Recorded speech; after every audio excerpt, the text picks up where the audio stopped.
Welcome to Novelist Spotlight. This is Mike Consul, your host. In addition to being the host of this podcast and interviewing novelists, I am a novelist myself. I have 3 published novels. My latest is titled Lolita Firestone, a supernatural novel, and it is set in Sedona, Arizona and Cairo, Egypt. My previous novel is titled Family Recipes, a novel about Italian culture, Catholic guilt, and the culinary crime of the century. And my first novel is named Hardwood, a novel about college basketball and other games young men play. And that story deals with issues ranging from depression and racism to sex, religion, and university politics. All 3 novels are listed in the episode notes. I hope you will buy them, I hope you will read them, and I hope you will thoroughly enjoy them. Now, on with our program. In the spotlight is romance novelist Audrey Carlan, #1 New York Times, USA Today, and Wall Street Journal bestselling author. And I said #1. If you know anything about bestsellers, you don't have to sell that many books to be a bestseller, really. But when you're #1 bestseller, that's a whole different ballgame. So always make that distinction. She writes stories that help readers find themselves while falling in love and hopefully having good sex at the same time.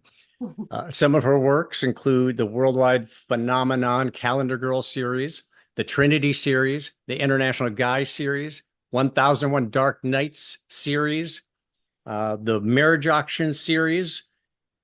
She's productive, and she's got some series there. I suspect they're going to be on Netflix one of these days.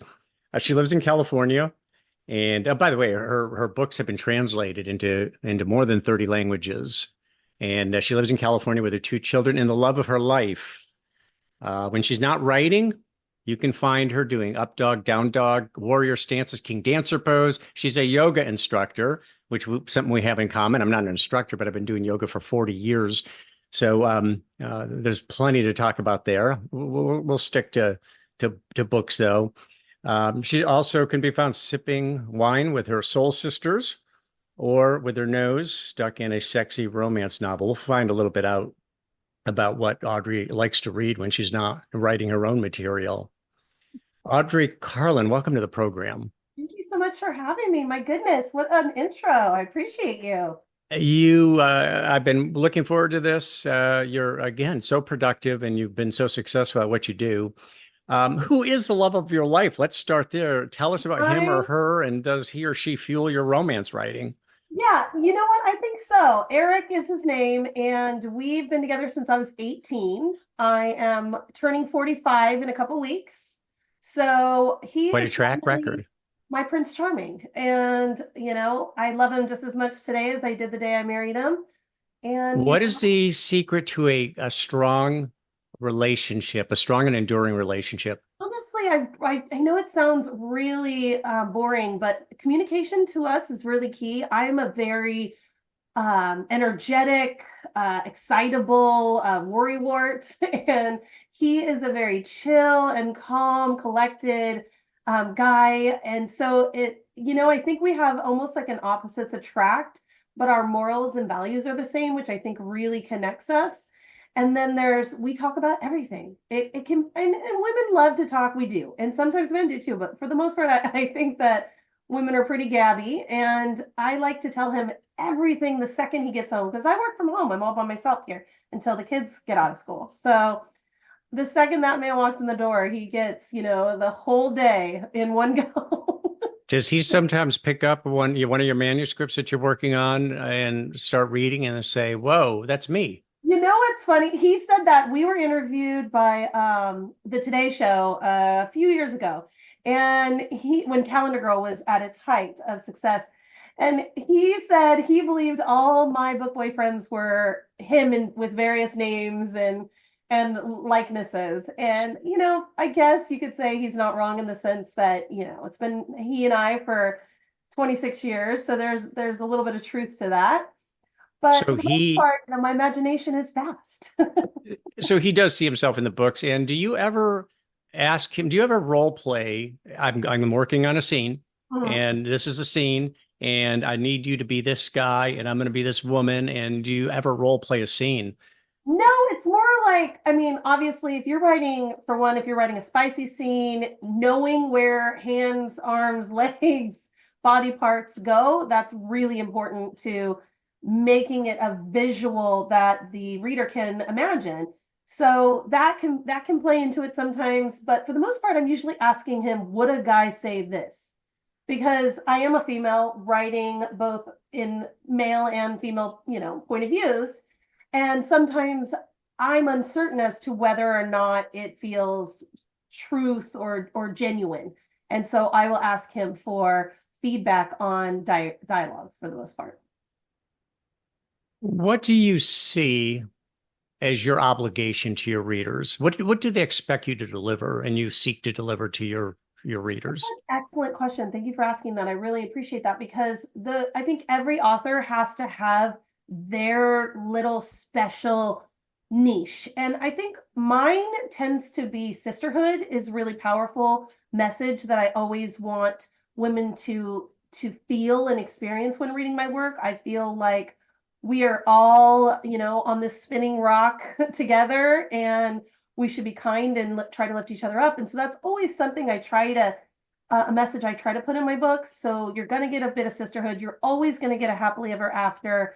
And I really genuinely want my readers to kind of escape into a journey that feels like something that's realistic, but like it's their best friends and they get something out of it. And that's why my tagline is, that you are falling in love while finding yourself, is because you're going to learn a life message or something that relates to who you are in this moment in time. Hopefully that's the goal anyways.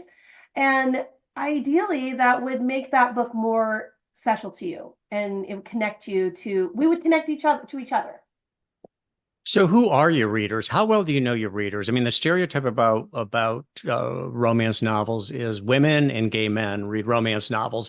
Is that how close to the truth is that? But obviously, different romance writers have a different demographic or psychographic. Let's say, who are your readers? I definitely think my readers are primarily women. I think when we had done some studies before, it was like 90% women, 10% male, and how many of that 10% were gay is up for debate. But I think that there is primarily women that are in the ages of 20 to probably 65 are my primary demographic, because my characters can range in the 20s to the 30s. And that's a typical time in people's lives where they either are living it now, are looking forward to that age, or they remember it well. And so the stories seem like something they could have experienced themselves in most cases. So I have definitely a large demographic, and I don't write to any specific group of women. I just write what's in my soul during each manuscript. You trust your instincts, and people have responded to that. So you largely write for yourself. You know what your readership wants, yes. But it's coming. The newest thing is the with the marriage auction. That's my longest series now, that has been running on Kindle Vella's new platform for the last 2.5 years.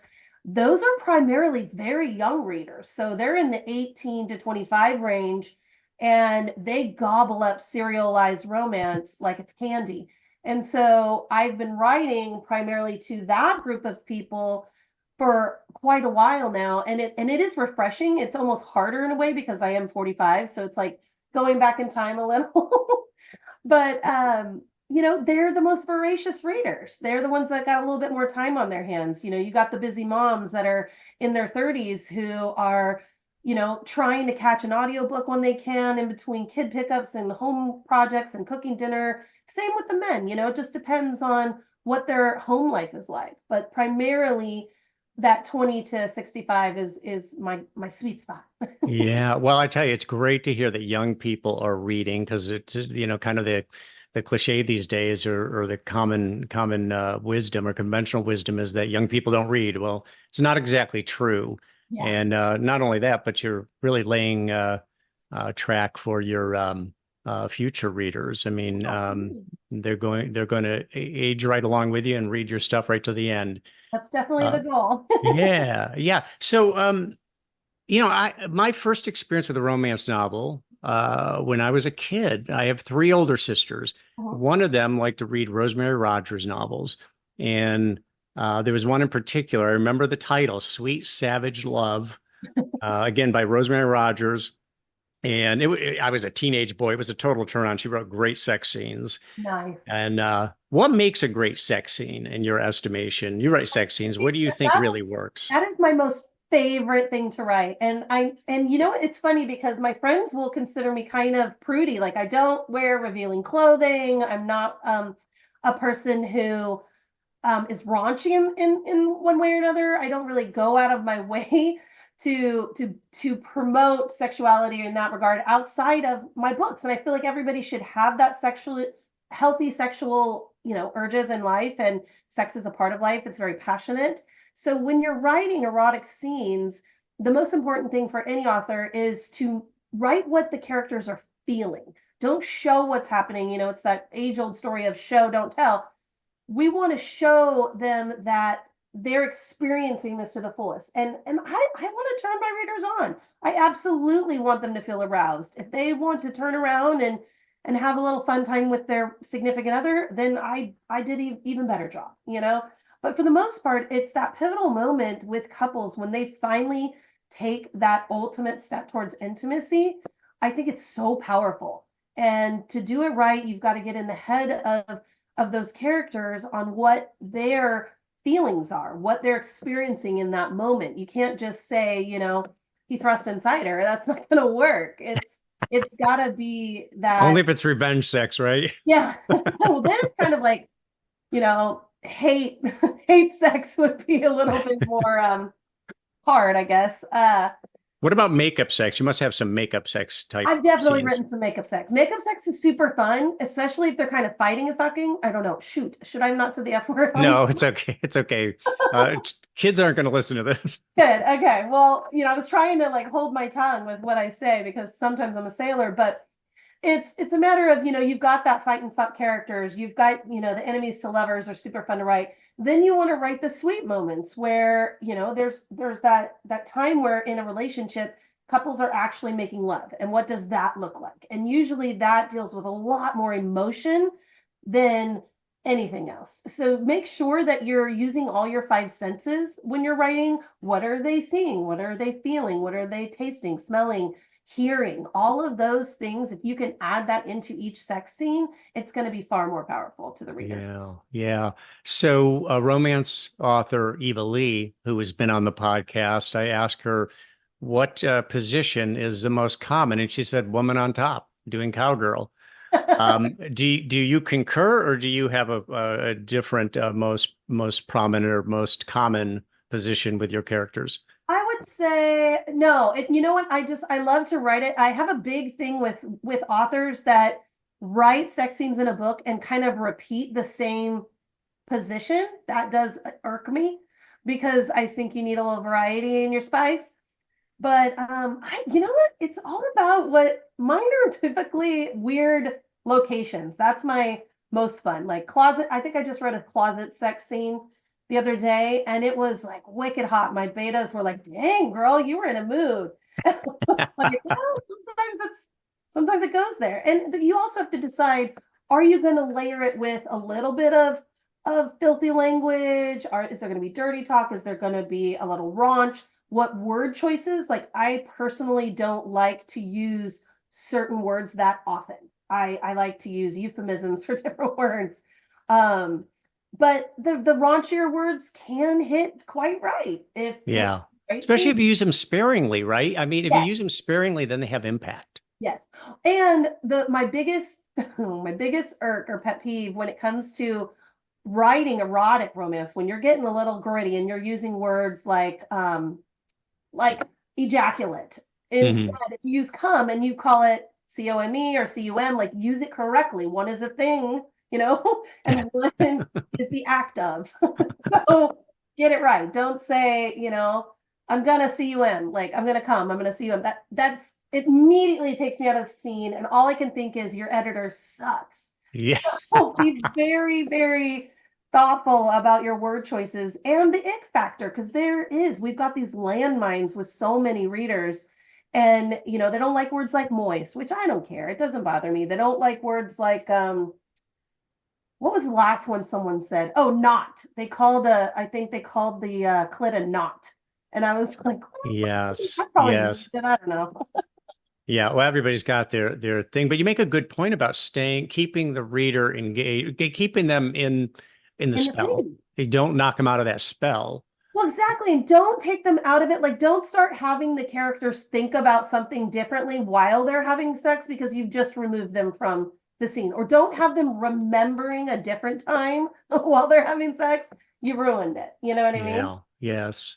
Now, conversely, Anne Gracie, the Australian romance novelist who also has been on this podcast, told me that, and I forget if she said she's written or I know that she's read some of her favorite romance novelists, that the characters don't even exchange so much of a kiss between the protagonists or the protagonist and antagonist. I mean, that sounds kind of boring to me if I'm That's reading. boring to me. Yeah. That's the next level insta love, man.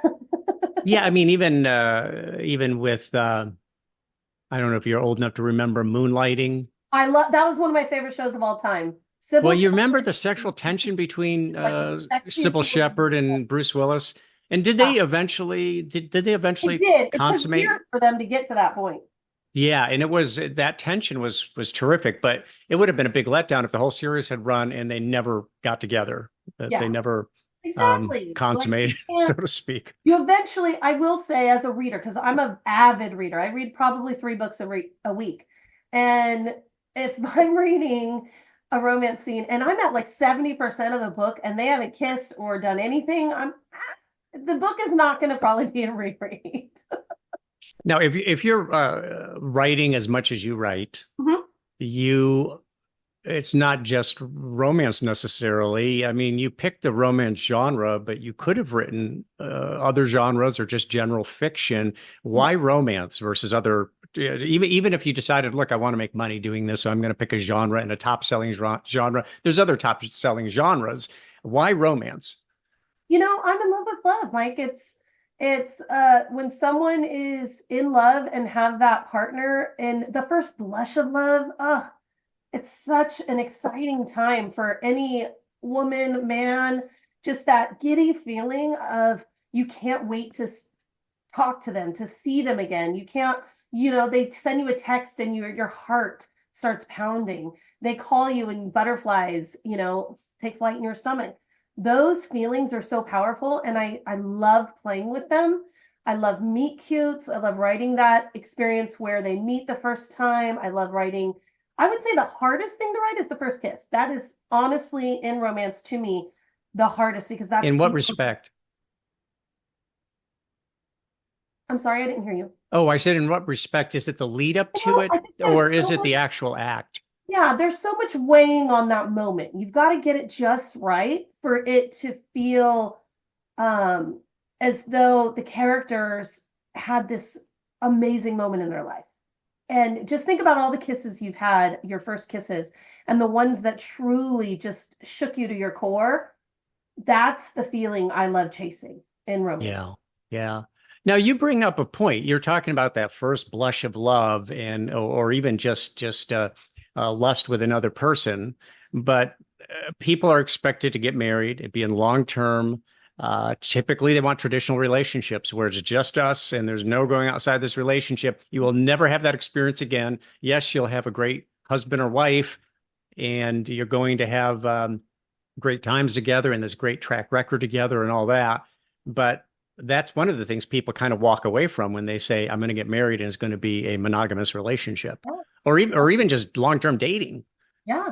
You're committing to something for a long time and forever ultimately. It depends on the relationship. I'm fine with other people having, not getting married, having non-monogamous relationships. I'm not okay with it in my personal life. It's not for me, but I definitely wouldn't judge any others who wanted to have that type of experience in their world. We only get one life. So we need to live it true to ourselves. Okay, you don't believe in reincarnation. We've scratched that one off. Yeah, maybe. I'm not again. But you reincarnate the love, the start of a love relationship through you live vicariously through your characters. That's why women are so eager to read romance, is because many of them are either chasing their forever or they found it already and they love revisiting that time and that excitement in a way that isn't, taking them away from their partner in life. Good point. Now, let me ask you this. When did you know you wanted to write, and when did you know you wanted to write romance? Yeah, see, I'm old. I'm 40. I'm going to turn 45, like I said. Oh, you're making me feel really old now. Well, I didn't even release my first novel until I was 34. And so you really can start anytime. Look at Martha Stewart. I mean, she started her company at like 50 and she is like a global brand. So you can start writing anytime you want. Sky's the limit. There is no age. I definitely feel as though you have to, take the time to do your studies, do your research, figure out what your voice is as a writer and make that happen. I started out as a self-published author because I was terrified of rejection. I wanted to do it for fun at first. I was really excited about it. I had a full-time job. I had 2 babies at home, and this was my fun, and it turned into my dream. And so that could happen for anybody, absolutely anybody. If you want to build your dream, don't let anybody stop you from doing that. But what triggered you? So you not until you didn't publish. I'm sorry, go ahead. It was 50 Shades of Grey triggered me. I've always been a writer in general. Like in my jobs, I was always the person that wrote all of the copy edits, the marketing, the letters, that kind of thing. And English and language usage came very easily to me, as well as in written format. So I was always one who loved to write, but I did it for fun. I wrote a little fan fiction here and there, and I wrote for work, wrote for friends. But it was reading 50 Shades of Grey for the first time, and I was late to that game. I didn't probably read it until it was 2 years out, maybe 2 or 3 years out. And it changed my life because I read that book. It was the first erotic book I'd ever read. And the love story was so beautiful to me. The heat level made me feel some type of way.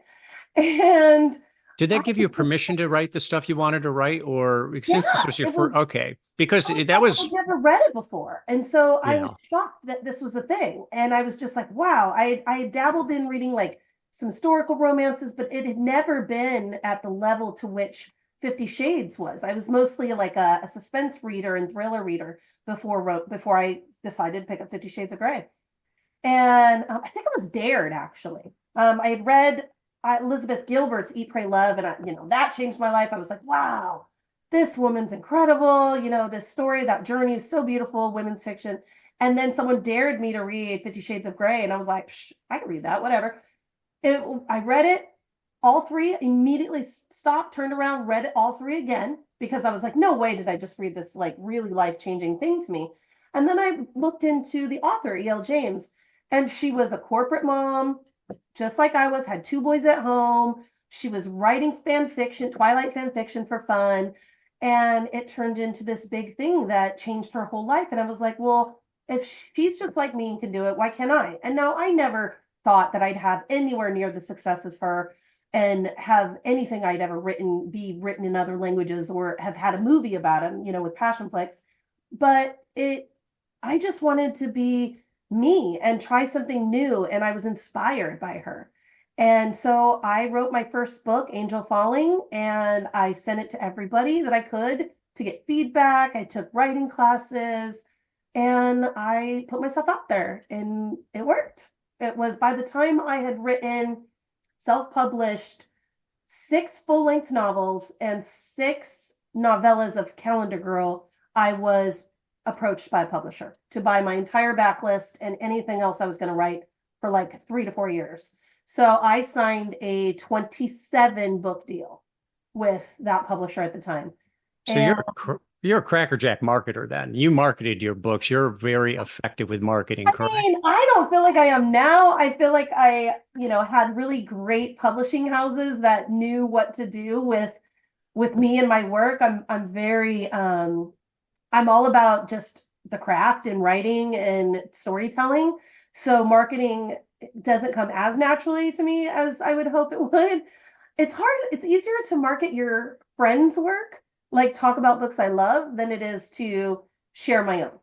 But the publisher approached you because your books were selling, correct? Yes. Yeah. So was it strictly that you got discovered? I mean, it wasn't you obviously did some marketing, but was it just that you hit a vein with readers? They I discovered your did. The name. Calendar Girl specifically, it was, and that's kind of what I'm known for is the serial writing. It's not just series, it's serial. It's taking a person or couple or couples and bringing them through a very vast journey. And so Calendar Girl is 4 full-length novels, all told from the perspective of one woman, and they're each 450 plus pages. So Those are big romance novels. That's a lot of pages. yeah, it's a lot of pages. And so that was a that, series of 4. yes, so there's nobody else in that serial. It's just Mia and her journey in those 4 full-length novels. And then when after that I wrote International Guy, did it from a male's perspective, 4 full-length novels. And now I've got the Marriage Auction, which is in seasons. I'm calling them seasons because they're very episodic. But it's following 4 couples and it runs over 4 full-length novels. So that's serial, you kind of find your niche. And I'm good at having an arc that not only is for each person, but for the story itself and going over a long length of time. I like to call my work right now like a filthy soap opera.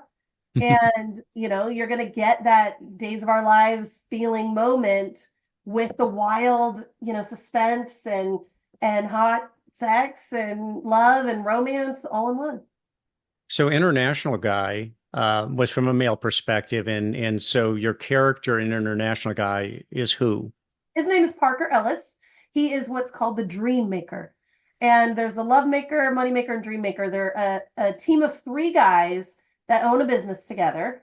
And basically, they aid women in solving really random, weird problems, such as the first novella that is in the International Guy series is a perfume heiress. And she's very young, she's smart, intelligent, but she needs a little bit of a confidence boost in taking over this massive, company, kind of like a Lancome or, Yves Saint Laurent, something like that. And they basically show her that she's every bit as sexy, every bit as confident, every bit as intelligent as every other CEO in that sector. And, there's sexy time there with her and Parker, because why not?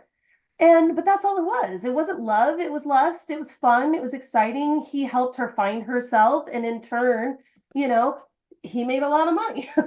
So, Now, is the that second one, he does an actress. He helps an actress, with her problems. So it's just every different novella within the whole is him helping different people with random, very strange problems. So it's interesting. It's very hot. I think women connected more with Calendar Girl than with International Guy because it was told from a female perspective versus the male perspective. And that matters. That matters when you're writing. But right? They want to see themselves in it, right? Yeah. Well, they could have seen themselves in International Guy too, I suppose. But the series International Guy, did I get that right? What's the title of the series again? Is it International Guy? Because he travels the world. How many in the series? There's 12 novellas within the 4 full-length novels. And it's the same with Calendar Girl. Okay, I see.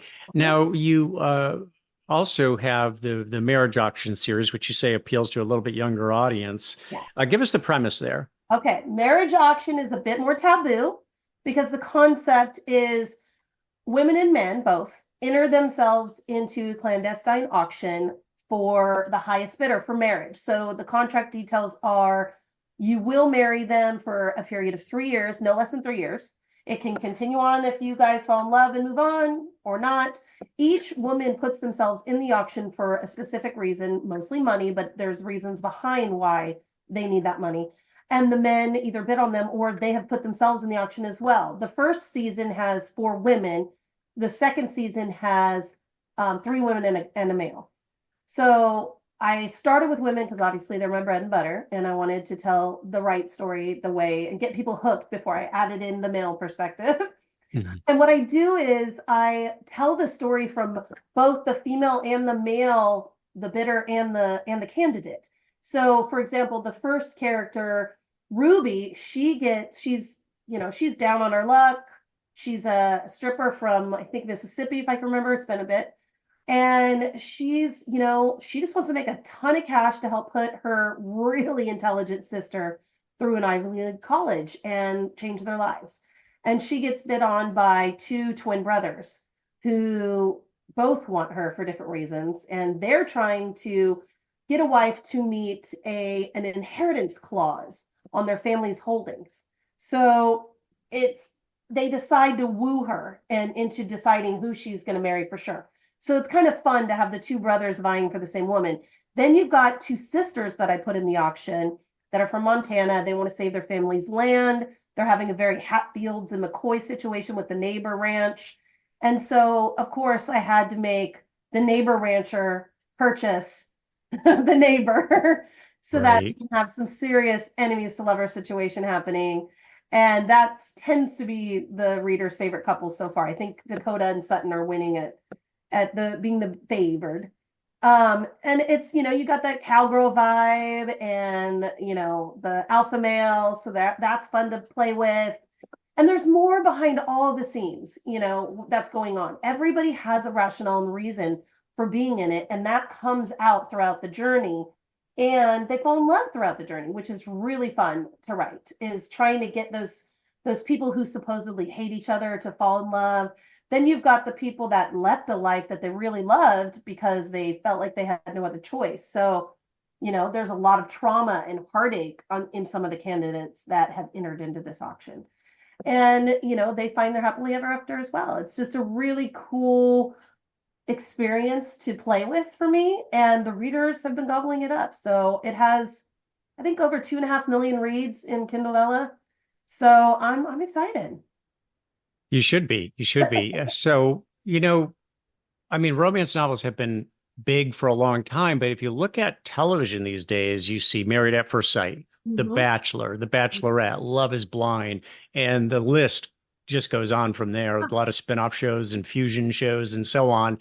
I would imagine a lot of those people, primarily women, watch those programs, but not entirely. I watch them. I love them. They are probably a good portion of your readership, or likely to be. Shouldn't say a good portion, but at least likely to be a reader. Brought it up literally the other day. She's like, "Do you watch Love is Blind or something like that?" And I go, "Actually, no." I don't watch a lot of TV because I read so much. So yeah. It's, I choose I read like probably 3 hours a night. That's my wind down time. That's my, it's like my reward for a long, good day. And, sometimes I watch TV, but yeah, there's all those shows. And if they find a piece of that connection in what I'm writing, that's freaking awesome for me. So when you're, well, first of all, before I move on, I do want to ask you about 1001 Dark Night, the 1001 Dark Night series of novels. What is the premise there? So cool. So the 1001 Dark Nights is this really cool imprint off of Blue Box Press Publishing. And it's their imprint. They've been doing it for a decade. And my dream when I first came out was to be with 1001 Dark Nights, because all my favorite authors had one of their books with this specific imprint. And I was like, all right, you've made it if you can get in with 1001 Dark Nights. So when Marriage Auction was doing so well on Kindlevella, my agent was like, okay, are we going to indie publish this, or do you want me to shop it out? And I was like, well, I don't want to lose the Vella readership, so I want to control the narrative, which I contacted the owners of Blue Box Press. I cold contacted them. They're very awesome women. Liz Berry, she's married to Steve Berry, the novelist, who's always in New York Times. He's amazing, super guy. And Jillian Steinfeld and MJ Rose, who's also an author. And they're a 3-woman company, and they only hire authors they want to work with, that they feel they can connect with their brand, grow their own marketing, and can kind of flow with the other labels they've connected with the other authors. So because it's kind of a sisterhood, we support each other. They send out notices saying, hey, Sky Warren has a book out this week. If you wouldn't mind, giving some love, that'd be awesome. They're not pushy, and we all support each other. So I was super excited to reach out to them. I was like, hey guys, I have this series called The Marriage Auction. They're like, yep, we know. I was like, well, I need to publish it. And I don't want to do the work. I just don't. I could save a lot of money and make more probably doing it myself. But these women are so savvy, so smart. And they were willing to let me keep my story in Kindle Vella and still make money off that while they're producing the books. So they came with me. We worked together. We did a big old campaign and we released all 4 books at the same time. And so as part of that deal, I agreed to write a 1001 Dark Nights. And now what they are is novellas that give you basically the voice of the author, the vibe of the author, how their writing works. And it's like a taste of a story within a world that you're already writing in. So I wrote Madame Alana, which she is the auctioneer. She is the owner of the marriage auction. So what I did was I worked with them to write her story separate from the marriage auction as a spinoff. So if people wanted to read Madame Alana's journey, they very well could through this other source and learn about my writing. And if they liked it, maybe they'll go read the marriage auction. Maybe they'll go read one of my other books. And that's really the hope of 1001 is that you will read one of their novellas and then want to go read that author's entire backlist. Gotcha. And they are one of the most, and they'll tell you this, their publishing terms are you get 50, I get 50. And that's higher than any other publisher I've ever worked with. So getting 50% of all your sales, and that's excluding marketing budget. They do not add their budget into that contract. They will do a budget outside of the royalties. You don't pay that back, which a lot of companies require. So, and it's kind of hard to get in. They only do, I want to say they only do 2 a month usually. So like 20 something a year, maybe. And getting in with them is not easy. But once you are, they're like sisterhood. They literally are like your family. So how many novels in total have you written, Audrey? Okay, with the 4 that I'll be releasing probably in July, I think I'm at like 42, 43. So let's say 42. I've got my my calculator here. So 42 divided by 11 years. Oh, 10. I'm at my 10th anniversary in February. You're producing about almost 4 novels per year. Yeah, that's pretty average for me, 4 novels a year. And the length, some of them, as you said, were average about 450 words. Do all of them, or are some of them much shorter? No, the only novella I wrote was the 1001, and that was about 60K. So it's still considered 60,000 words to me. Do you mean 60,000 words? Yes. Okay. But because what they do is they put it on a much larger book. All of the 1001 Dark Nights have the same look about them with slight subtle differences, like the title of the book and the author, but the rest have a cohesiveness. So they're much larger books. I want to say like 6 by 9 inches or 6 by 10. And so it's like 145 pages, but yet it's 60K. Yeah, so that's a big novella, 60,000 words. Big novellas, yeah. So if you're kind of what is it, 3 hours a night, you're immersed in reading. When are you writing? What's your regimen? Well, I write full time. It's my full-time job. So when my kids are at school, and I'm lucky enough to have a husband that is, we're true partners in raising our children. So I'm a late bird. So I sleep very late and I go to bed very in the morning. So my usual bedtime's like 1 o'clock. I might get up at like 8. And he will have already taken the kids to school. So when I get up, I have my coffee. I can sit right down on my computer and start working on admin stuff, get awake. And then I'll spend, usually an episode takes me anywhere from 3 to 6 hours, depending on the muse and if she's being kind. And if I don't have to do a lot of research. And I call them episodes because in the Kindle Vella world, we release things almost essentially chapter by chapter. And it's nice because you're getting paid for your work in progress while writing. But I have a process that I want my readers to have the best possible product from me. So I write the episode one day, it goes to my editors and my 5 beta readers. And then my editor does it overnight, gets it to me the next day usually. My beta readers read it and give their feedback overnight. And then I make all those changes and then I post it. So it takes 3 days to release one episode every week. And I usually do 2 a week. So I'm working 6 days a week, but I also pick up my kids at 2 o'clock and then deal with kid stuff and then make dinner every night. So how many hours a day? That I write? Yeah. I would say I work probably 6 hours a day. Writing is not always the thing I do. It depends on the day, but I'm always working around 6 hours a day. And then the rest is domesticity. So do you target a word count? Like, I want to be producing X number of words per day. I think that puts limitations on your muse and on your storytelling. I write the scene. So I sit down in front of a computer every single time. I do not bring up my manuscript. I only read the last episode that I need to read to know where I am in the story, to just to refresh my brain and put me back in the headspace. And then I open up a blank sheet every time and I type it out, that scene exactly how I want it. And then that's what gets done, edited, and beta read. And then I just keep grinding like that until it's done. And then in between that, my publisher is sending me, like, once I've put it in a full book format, for example, I would say The Marriage Auction book 1 is probably 90K and it has 30 something chapters in it. So of those 30 chapters, they will format it, do their rounds of editing, another 3 rounds of editing. And so I have to be working on those manuscripts while I'm writing the new season. So that's why I say some of my day is writing, some of it's not to mention, contracts for foreign discussions, my agent, my lawyers, my tax and my marketing, TikToks. We try to do a little bit of everything.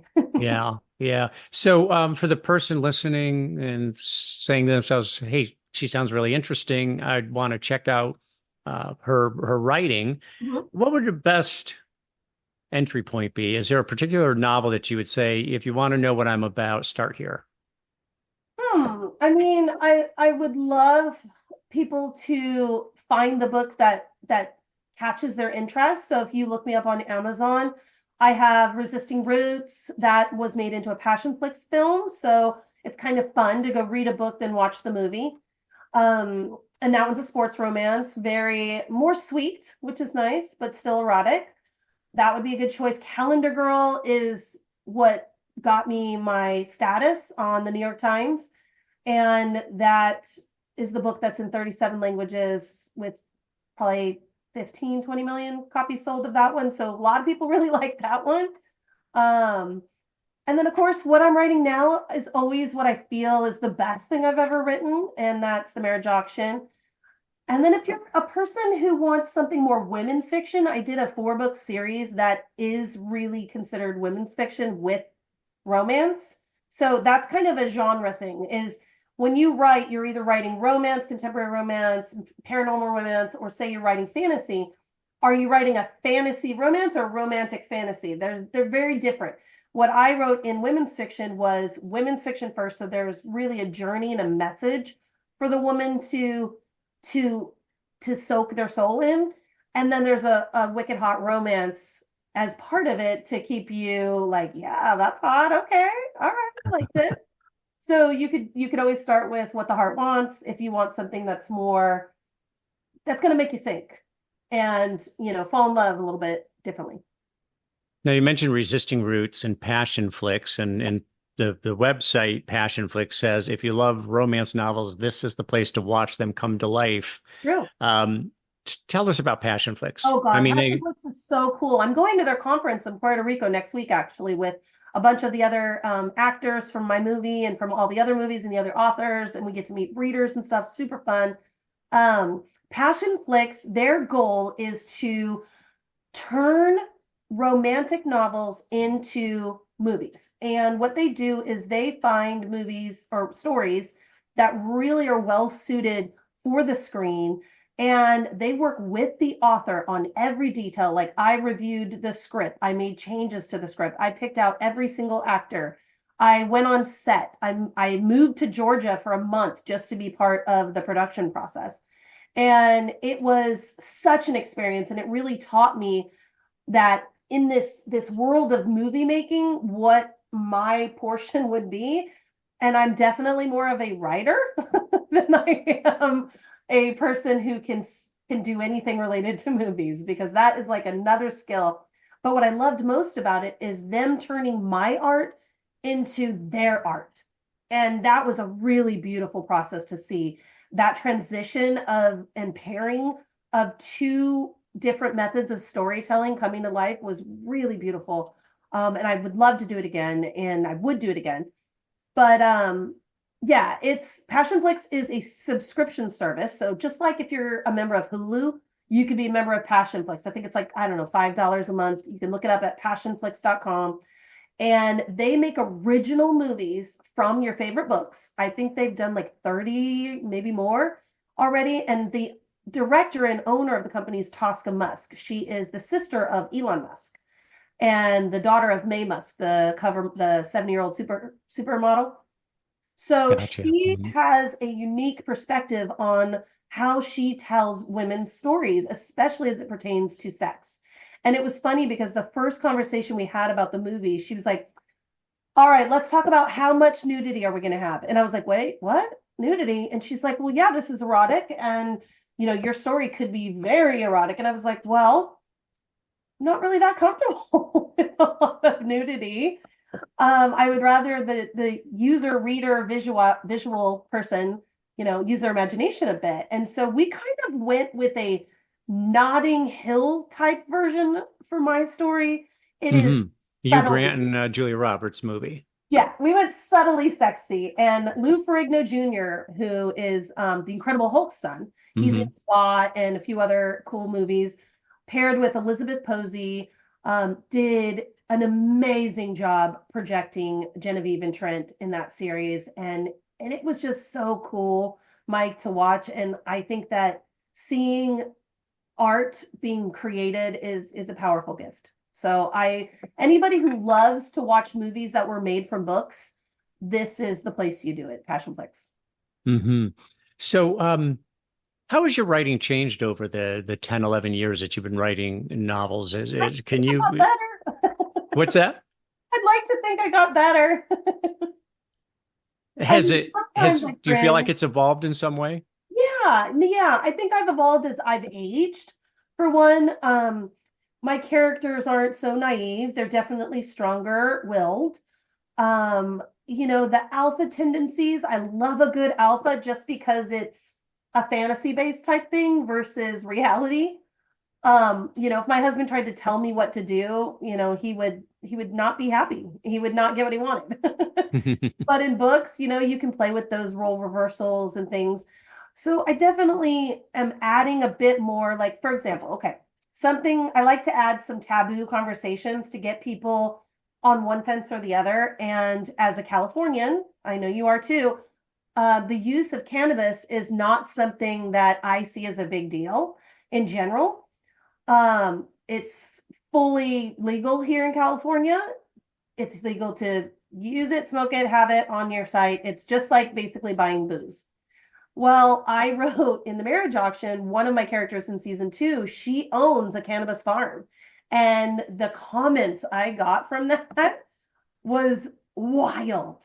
And it was kind of fun to see the stigma is so saturated in other states in the nation, and they haven't evolved the way that we have in our thinking about medicinal use of cannabis or recreational. So they were upset about it. They were angry. They were like, I don't need you telling me to be using drugs. And I'm like, well, a lot of people use it for anxiety, me included.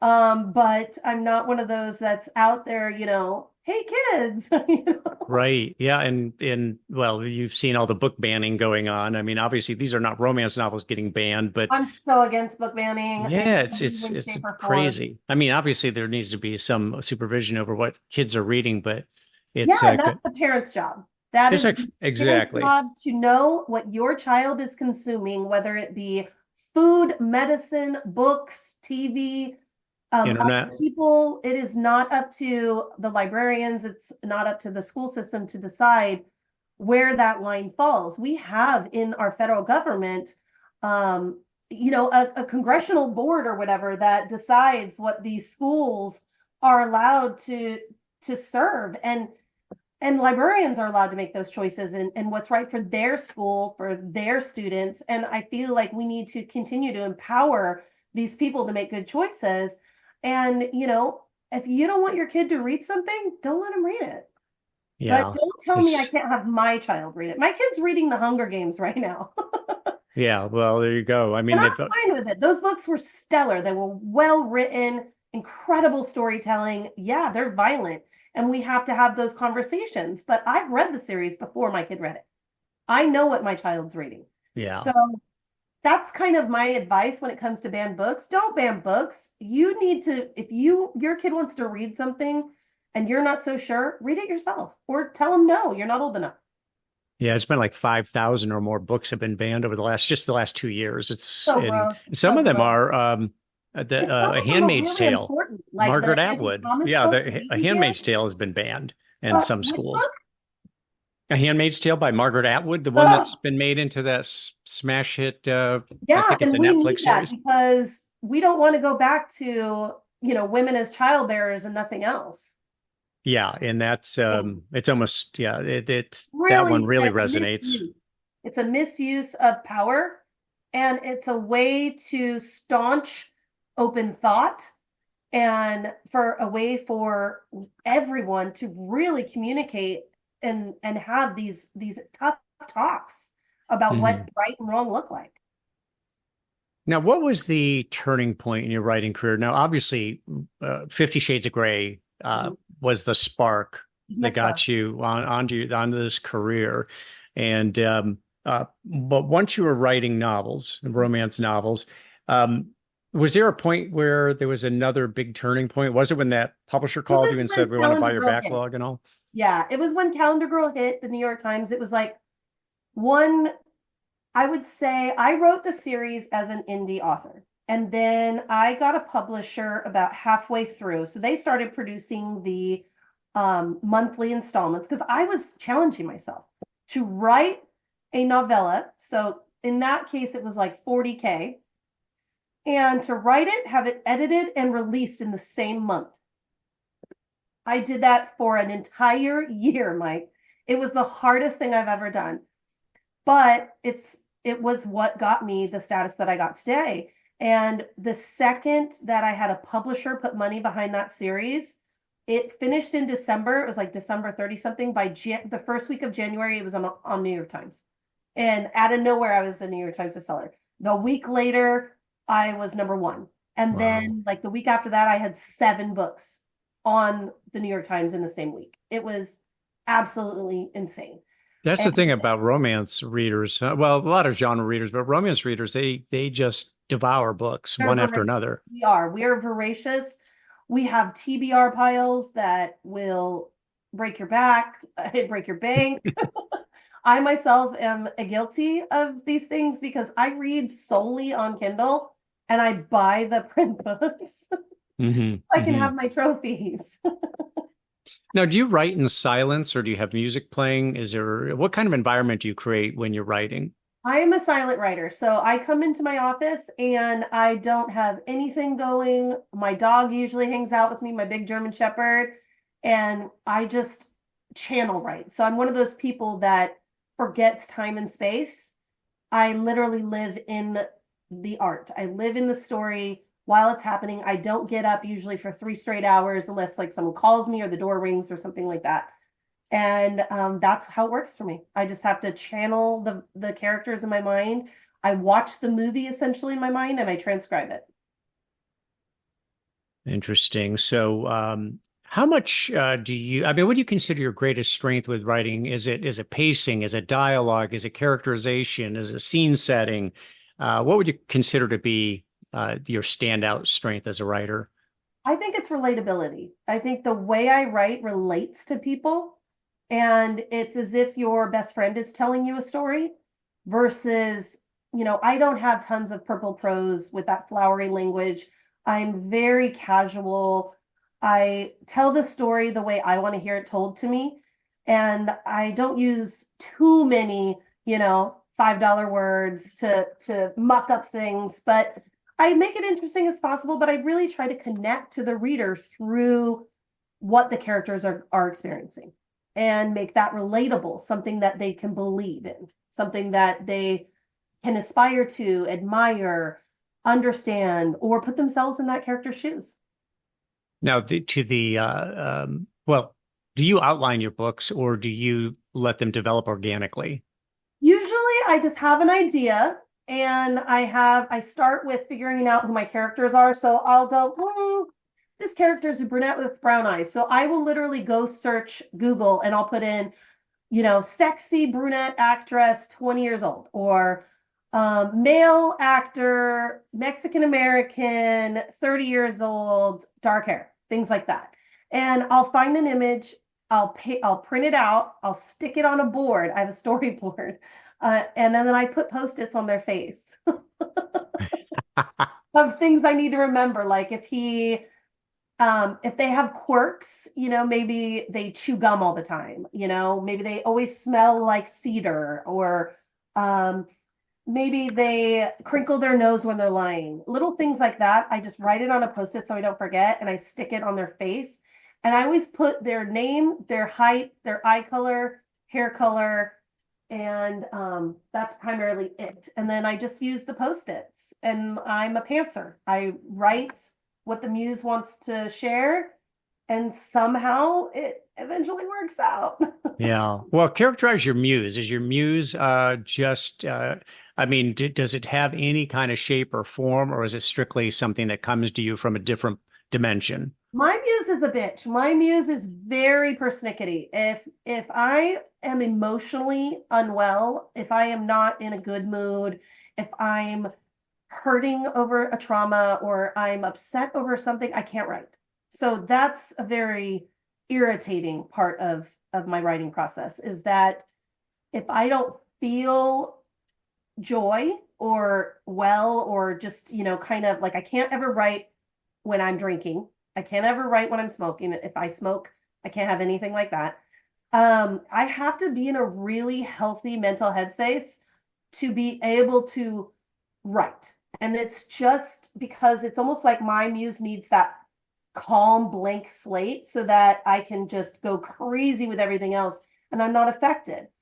But if in a situation I'm about to write a really hard scene, like a crying scene, or I'm going to kill a character, those I have to be in a really healthy headspace, because I will eventually come out of that writing process down, spiraling, sad.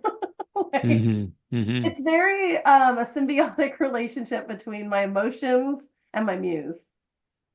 Now, you attend book conferences, or did you I'm attend? going to the You're going to Passion Flicks, I know. April. Which one? A Polycon. It's in Washington, D.C. What's the And best? I signed up for Readers Take Denver next year in February. Usually everything's booked way in advance. And then I'm doing Passion Con next week. So yeah. So is there one conference in particular that's the standout romance writing conference? No, for authors or for readers? For authors. Oh, for authors, not usually. The convent, not in that regard. So the conventions I attend are usually signings, where I'm signing books along with 200 other authors that are signing. But the writers conventions are things usually online, like Inkers Con. I want to say Alessandra Torre works on that one. Sky Warren has one that they have writing conferences where authors get together. Or you may do like a writer's retreat with, 5 to 10 authors that are kind of in your world, and just have a kumbaya session, where you hash things out and talk it out with your peers. So to the aspiring novelist, romance novelist out there who either is just getting started or preparing to get started, what's your best piece of advice? I personally took writing classes. So what I did was I went online and I found writing classes. Like I said, Alessandra Torre has writing classes. Book Genie has writing classes.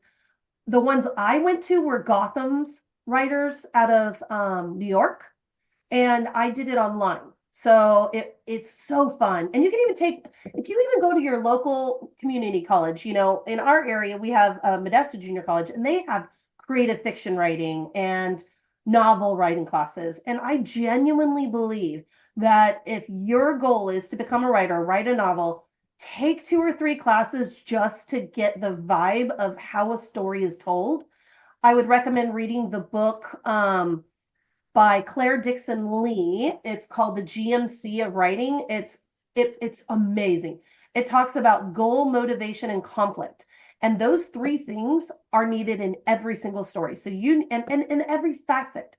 If you want to write a character, you need to know what that character's goal, motivation, and conflict is in that story. You need to know what her partner's GMC is. You need to know what the overarching story's goal, motivation, and conflict is. All of those things really matter towards telling a fluid tale that will enrapture your readers. And then you can look into other little things online, like the smaller things that authors maybe hold, and try something like that. But my first recommendation is always to read a ton of what you want to write. So if you want to write paranormal romance, just read paranormal romance, read all the greats, read as much as you can, soak in that information. And don't be afraid to ask your friends and family to read your stuff and give you good feedback. Don't be afraid to join the Authors Guild and go to meetings that are around the world and have connection with people that are writing. It's going to be the best way to get your chops, to hone your chops into becoming a writer. There you have it. My guest has been romance novelist Audrey Carlan, #1 New York Times, USA Today, and Wall Street Journal best-selling author. And you heard these series: Calendar Girl, 1001 Dark Nights, International Guy, The Marriage Auction, and so on. A lot of hot copy there. Audrey, thank you for taking the time and coming on the program. Really appreciate it. Thank you, Mike. I've had fun. Everybody watch his podcast or listen to his podcast and check out all the authors on there. It's fun to connect in this manner. I really appreciate it.